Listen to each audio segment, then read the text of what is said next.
Okay, it's been way too long since I filmed a wrap up, but I've been in such a bad slump. Like, I haven't had a slump be this bad for quite a while now, that it's already April and I've read 6 books this year. So I'm doing my wrap up for January, February and March, and all of the 6 books that I've read this year have taken place in that time, but I've read hardly anything and nothing has really been like an outstanding read, so it's been great vibes.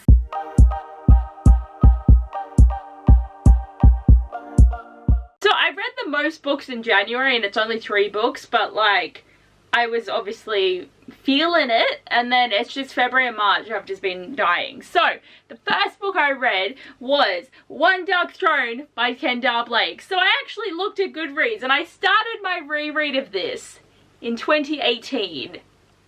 That's so good, right? 3 years went past and I was like 50 pages into this book that I restarted that and got back into it. And then I think I made it to like page 200 and then like another 2 years went past. But basically, this has just been sitting there for so long. And it's not that I don't want to read this book. Like, obviously this series isn't my favorite thing ever. It's kind of like not a mediocre series, but you know, it's alright. But definitely not a DNF. I just have trouble, like I don't DNF books, I just have the inability to do that. I will sit through freaking shit just to finish a book just because I can't leave it. I won't finish a series, but I just have to read the specific book, you know? Just because I can't read as quickly as I used to anymore, I always end up having to put books down because there's other things that become more pressing, which becomes the issue of why I'm currently reading 8 books. I've been trying to get this number down, yet something always seems to come up and I can't fix it. So this was part of me trying to fix the problem. So I finally picked this up, finished it, and I've never read any further in this series and I don't know when I'm going to. Like, can someone read these with me and make me read them? Because I would like to know how it finishes. I need to know where it's gonna go. It's about 3 sisters that have to kill each other. I do want to know the conclusion to this. There is information I need to know, but I have no time for the information. So eventually it will happen. Like, I got sent the 4th one by the publisher and I just, you know, didn't read it because I'm like that. Then I made probably the worst decision, but the best decision. But I wanted to reread the Crescent City books before the 3rd one came out, and it started so strong. It took me half the month, but I finished House of Earth and Blood.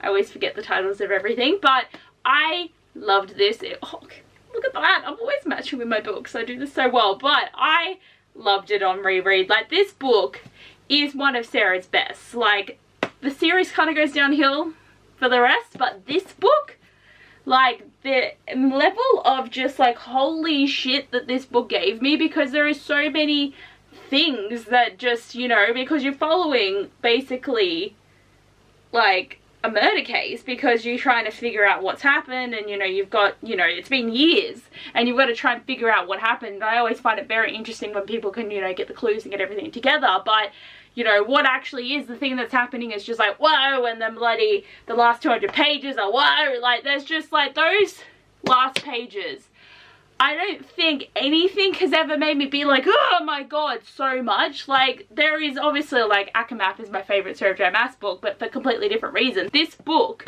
is like crack.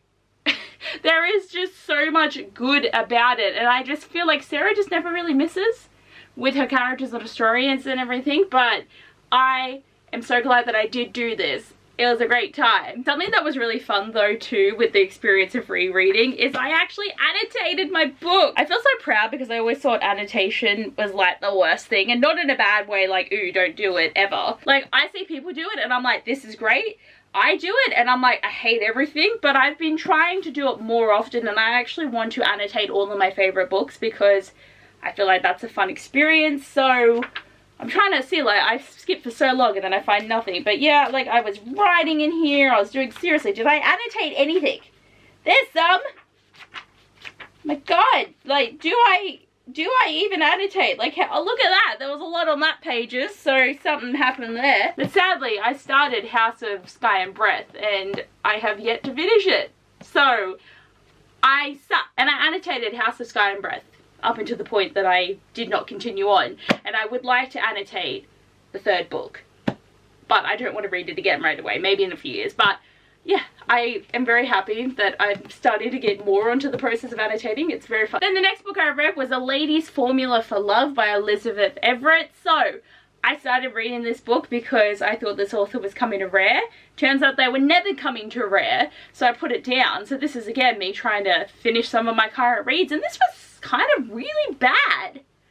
I did not enjoy this really at all, so it was a struggle to get through. Like, the romance is kind of cute, but I didn't really like the way that it was written and the way that they were like saying things, and it's very all like, oh my god, let's just like have sex all the time, even though I'm not good for you because like I killed someone back in the day when I was on the job and I meant to protect you and I'm into science. Like, I get it. It's meant to be such a cool thing. It's meant to be a cool plot.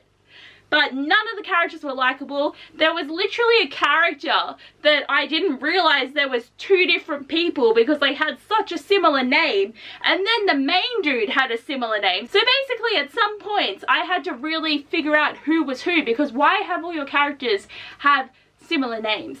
Because, yeah, again, I was shocked when I realized there was a third dude. I don't really, like, understand, because there was, like, she was married to this older dude, and then he died, and then he had a kid, but then there was this other guy, and I'm just, like, they were trying to push this, like, a love triangle thing, but then it wasn't really there, and just, like, it wasn't great, so I'm kind of glad I didn't meet this author, and I probably don't need this anymore, and I don't want to read any more of these books, because I will probably also be confused about who the heck anyone is. So, House of Flame and Shadow. So, I tried really hard, but I still had 300 pages of House of Sky and Breath left. And I needed to read this because the internet sucks. So everyone would be posting spoilers. It took me 6 days to read this, and I was in a constant state of fear that I was going to get spoiled, because my experience with Kingdom of Ash was very shit, because every single element of that book got spoiled for me, and I just got to the point where I just was like, well, fuck it, I'm already in it this far. So I just wasn't even stopping myself from reading things, so I needed to know. And sadly, this book was disappointing. Like, I expected so much more, and there was just a lot of elements that just were, like, not great. Like, you know, I can't really say anything about it really, but there was just things that they focused on too much. There was a thing that I was very excited for at the end of book 2, and it wasn't what I wanted, and it just was unnecessarily long. And I would really like to know what Sarah originally wrote, because maybe it was better. But I can't really hate a Sarah J Maas book. Like, even if I have problems with them, I can't really be mad, because she's one of my favorite authors, and I'm excited. I was happy to be back with these characters, and there was a lot of great moments, but I don't see this being my favorite book of the year, and I'm actually quite upset about that, because every year it's always a Sarah J Maas book, and not this year. But what else is there going to be? Because I've only read 6. I need some good books. Like, I need to read books that are going to make me, like, question everything.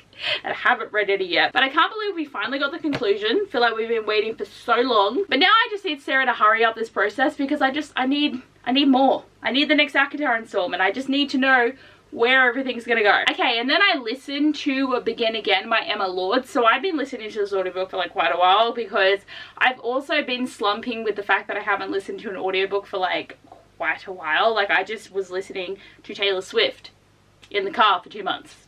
I have started an audiobook now. I'm actually listening to Fangirl Down, and it's great, and I'm glad I'm back into reading, but like all levels of reading I just cut out for a bit there. But I actually really liked this, and Emma Lord is one of those authors that just does a story so well.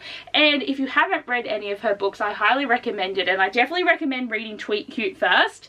Her next 2 I would say aren't as great, but this one really picked it back up. Like, it was a great time, and just like I loved the college experience vibes that we were reading about. And what's fun is, so our main character, it's been a while so I remember no one's names except for Milo, because I really liked Milo, but she wants to get into the school where her parents went, and she didn't get in at first, but then she finally gets in, so she transfers in, and she's all excited because her boyfriend's at this school, and she's trying to find him, and what do you know? He's transferred back to the community college that she was at for the last year or semester back in their hometown. And they were long distance already. So they've just swapped places. and that just seemed like such a vibe at first, but like reading it was great. But basically she is trying to figure out what she wants to do, because she obviously has her mother's legacy and she wants to be at this school because her mum did a lot of stuff and her mum passed away a few years back, and she just wants to be there for that. But then she also doesn't know what to do about the boyfriend, but then she starts to make friends and meets a lot of people and just really makes a place for herself. And it's just, it was so cute. Like Begin Again, like she was terrified and then she really came out of a shell. It's just really good. Like I really want more people to read this book and talk about it, because it was just such a fun time. And also sad sometimes, but like I enjoyed it. Like it's an experience reading Emma Lord's books, and I like it. And then I was just, yeah, as I said, really slumping, so I decided to pick something up that would hopefully get me reading, and I enjoyed the time. It just took me a month to finish this book, but I picked up The Fake Mate by Lana Ferguson, and this was really fun. I really enjoyed it. Could have lived without knowing what knotting is. Not really a vibe that I want. Like, yes, I understand the principles for dogs. Could have kept that, you know, to yourself. But I really liked it. And yes, it's giving Adam and Olive vibes. And the fact that I've been watching Grey's Anatomy at the moment. Currently, I just started watching season 6. But it is giving Doctor. It's giving Adam and Olive. It's giving all the things. And then they're werewolves.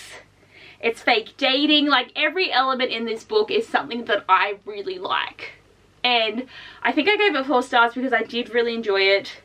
But there is some icks for me just on the thing. Like, you know, he even used like good girl, and I was like, oh, flat. Like, no thank you. I think I gave it 4 stars, but also like it didn't hold my attention as well as it should have. But it could just be my brain not wanting to read. But I found it great. And Noah, he's just the type of man that I like. Like, I just like these grumpy men that only are soft for their girls who are sunshiny. It's cute. And also my first step into the Omegaverse. I have Bride, which I do really want to read soon, and I'm hoping that that book also makes me like obsessed. But I feel like I'm going to go through the knotting thing again, and I'm like keep that back, but like I'll put up with it. And I don't know if we're going to get some more books like this soon, but there's only 2 out at the moment that I can think of that are like new. But I am glad that I managed to read it, but I did enjoy this. I just feel like I've got a very random stack, and obviously audiobook that's not here, but like I did read some chunky books. Like it's not like I was like very limited in page count, but just like, you know, these 2 are just having to read to finish them up, and there's a couple of others that I'm trying to finish up at the moment. I don't know, I'm hoping that I will have some more extensive wrap-ups soon enough, but just at the moment there's nothing. But anyway guys, that is my wrap-up for the last 3 months. I am disappointed, but we'll go with it. It's like, what can you do? And really, I've been just like binging Grey's Anatomy a lot and like focusing on my travel vlogs. That's why book content is lackluster. But I've just got no ideas, and I just have no will to film or edit. It's just, I'm dwindling slowly. So thank you for everyone that keeps watching me, because I do appreciate it. But anyway guys, thanks for watching today's video. I hope you enjoyed, and I'll see you guys next time. Bye!